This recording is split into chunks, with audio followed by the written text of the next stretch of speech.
If you're struggling with plantar fasciitis, you know full well how goddamn debilitating it is when every time you take a step, it's like a bunch of little fucking gremlins are stabbing you in the sole of your foot. What you may not be aware of, though, is there are a bunch of influences on why your plantar fascia may have itis that come far away from your actual foot itself. I'm going to try to teach you what some of those influences are and what you can do about it. In order to understand how some of these other influences may be leading to your plantar fascia having itis, you need to know what your plantar fascia actually is supposed to be doing. Now, your plantar fascia is a band of tissue that runs from the front section of your heel bone to the metatarsal heads, the balls of your feet here. And its role is essentially to be a shock absorber. When your foot hits the ground and your arch collapses, that plantar fascia goes on stretch. It has some elasticity to it, so when your foot comes off the ground, it helps your arch return to being an arch again. The whole purpose of your arch is to collapse, to absorb shock. Then your arch collapses, your foot spins on itself and locks so you can push off of it. That plantar fascia helps it return back to that starting position. Now what that means is if your plantar fascia is getting itis, it's not usually the case that the plantar fascia itself is the problem, rather that muscle groups up in your knee, your hip, even all the way up in your trunk are not taking enough of the force and the burden so that this plantar fascia is getting overstretched every time you put weight on it. And while a lot of traditional approaches to alleviating plantar fasciitis focus on the plantar fascia itself with those little fucking metal tools you scrape on it, or putting a lacrosse ball, or buying those fucking rolly things on Amazon with a little pointy stuff on them and then putting your feet on it and rolling it out, essentially what that's doing is addressing a symptom of a problem coming from somewhere else. And the analogy I often use to help illustrate that is if you had 10 people on a team at work and 8 of them went on a hike on the same day, and you've got 2 people left doing 10 people's jobs, which group of people is going to complain to the boss? The 2 people left doing 10 people's jobs or the 8 people that are out having a good time? Probably those 2 people that are doing 10 people's jobs. And in that situation, it's like your plantar fascia is the 2 people left at work because all of these other people are out to lunch or out on a hike or whatever.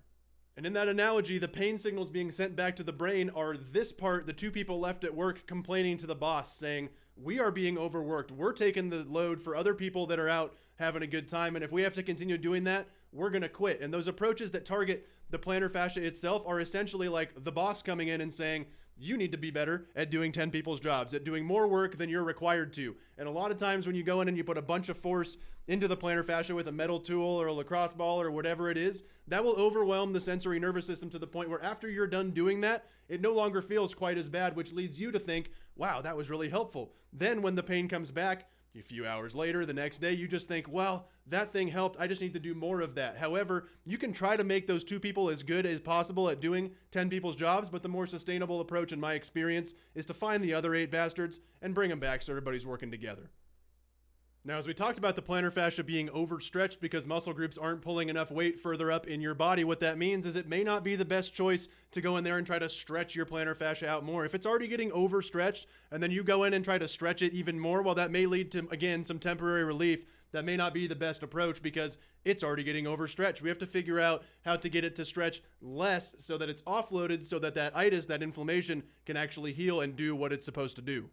Now, while it's entirely impossible for me to tell what causes your plantar fasciitis in particular, unless I had you in here in my office on my table evaluating your body, what I can tell you is I can count on one fucking hand the amount of times I've had people with plantar fasciitis, and it has anything to do with what's going on in their foot. And there are some commonalities between people in terms of a couple movements we're going to cover right now that can definitely help offload that plantar fasciitis when those muscle groups are strengthened.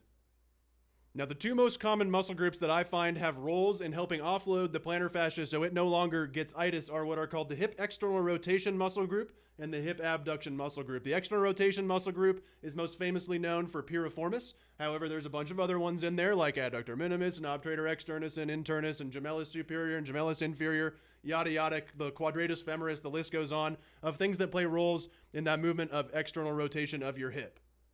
Now, to illustrate how that will help offload your plantar fasciitis, we're going to add a femur in here.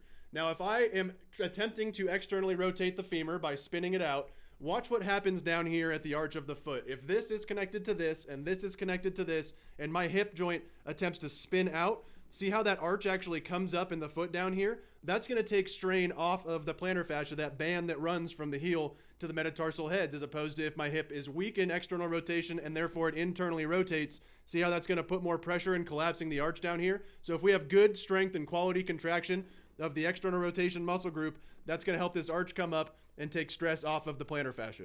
And group number 2 we're going to talk about are the hip abductors, most famously known for gluteus medius and minimus. There's also some tensor fasciae lata stuff in there, some glute max, and some friends that also play roles. And in a similar vein, if this hip is attempting to move out to the side, which doesn't actually happen like that, it kind of happens like this. But if my foot's on the ground and this attempts to move out to the side, also watch what happens down here. As this comes out to the side, this arch comes up. So if we have good quality contraction, strength, and activation of the external rotation muscle group, that's going to take stress off the plantar fascia. And of the abduction muscle group, that's going to take even more stress off the plantar fascia.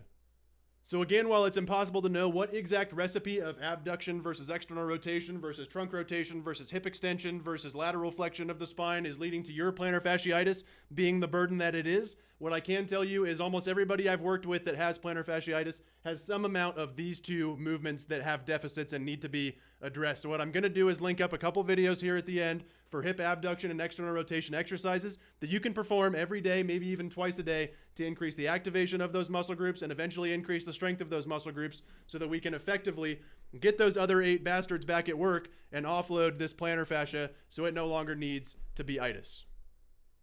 Now, if you enjoyed this video and you feel like you understand things about why your plantar fasciitis may be an issue that you didn't understand before, be sure to subscribe to this YouTube channel. I'm going to endeavor to create more videos here helping people understand the interconnectedness of movement and how biomechanical deficits in certain areas can lead to the pain that we feel. And if you subscribe to the channel, then you'll be the first to know when I post new ones.